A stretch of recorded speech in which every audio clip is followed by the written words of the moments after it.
Welcome to today's Explainer.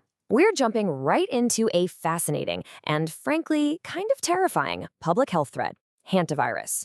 We're going to be unpacking a comprehensive assessment from the World Health Organization, looking closely at the data, the geography, and most importantly, the everyday public health strategies we absolutely need to keep our communities safe. Let's get into it.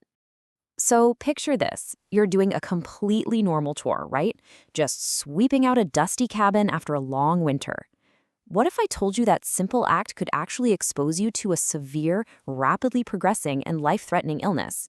It sounds like the plot of a sci-fi movie, I know, but according to the World Health Organization, this invisible threat is a very real biological reality playing out all over the world. To wrap our heads around this, we'll be moving quickly through 5 key areas: the hidden rodent threat, the global health divide, how the virus actually spreads, the symptoms and medical care, and finally, our most effective strategies for global prevention. All right, starting with part 1, the hidden rodents threat. Here's the wild part about the Hantavirus family of viruses. They're zoonotic, meaning they jump from animals to humans. But, and this is a huge but, each specific hantavirus is tied to a very specific type of rodent. And these rodents, they just carry the virus around long-term, totally unharmed. They don't get sick at all. But when that exact same virus accidentally crosses over into a human host, we face a devastating, sometimes fatal biological battle. Moving on to part 2, a global health divide. Now, this is where it gets really interesting geographically. The virus essentially has a split personality depending on where you live. In the Americas, it causes HCPS, Hantavirus cardiopulmonary syndrome, which aggressively goes after your lungs and heart. But over in Europe and Asia, it causes HFRS, hemorrhagic fever with renal syndrome, which primarily attacks the kidneys and blood vessels. It's the exact same virus family, but depending on the strain and your zip code, it attacks entirely different organ systems. And that brings us to a frankly massive number, 50%. That is the potential maximum case fatality rate for the HCPS variant we see in the Americas, 50%. While getting infected is pretty uncommon on a global scale, if you do get the Americas variant, it is exceptionally lethal, commonly taking the lives of 20 to 50% of those infected. Let's put that into perspective with the global data. We're looking at anywhere from 10,000 to over 100,000 infections worldwide every year.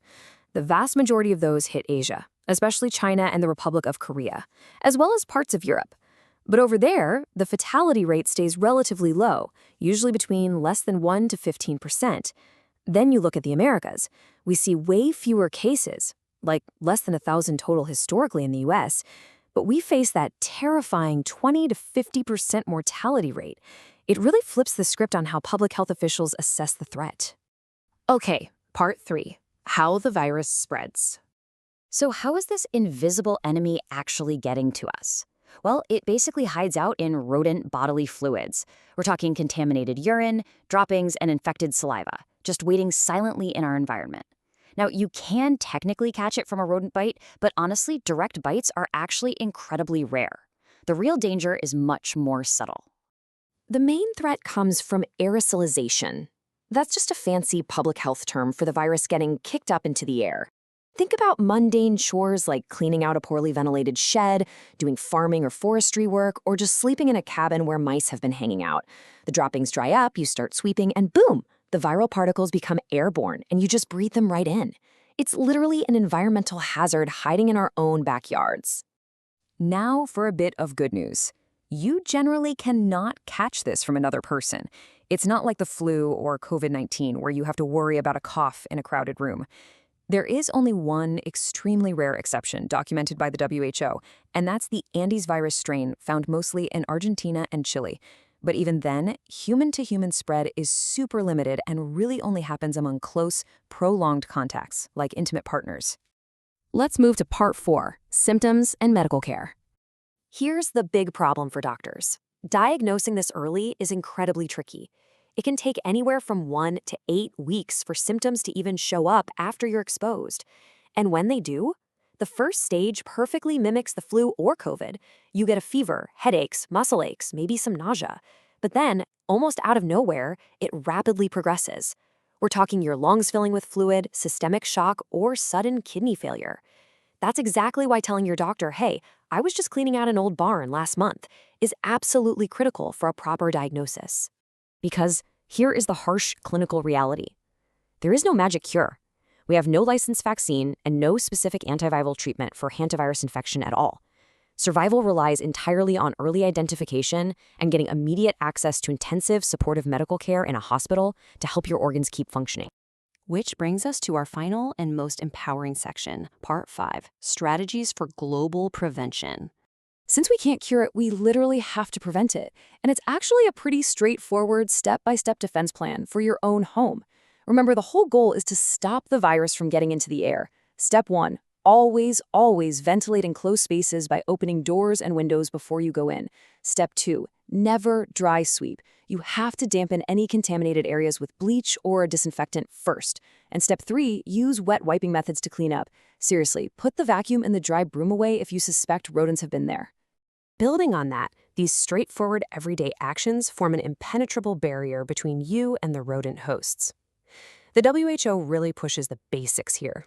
Keep your home and workspace meticulously clean so rodents aren't tempted to visit in the first place. Seal up any little cracks or holes they could squeeze through, store your food securely in tough containers, and, as always in public health, wash your hands thoroughly, especially after working outdoors. It all really boils down to this core philosophy from the World Health Organization. Prevention depends largely on reducing contacts between people and infected rodents. It sounds almost too simple, right? But it is literally the cornerstone of their strategy. Since we can't cure the virus or vaccinate against it, our absolute best medical tool is simply creating a safe, clean physical distance between human environments and rodent habitats. So, I'll leave you with this final thought to ponder. The WHO champions this One Health approach, which basically recognizes that human health, animal health, and our shared environment are completely inextricably linked. As we keep expanding our development and overlapping with rodent habitats, is our best ultimate medical defense against a highly fatal disease simply a cleaner, more mindfully managed environment?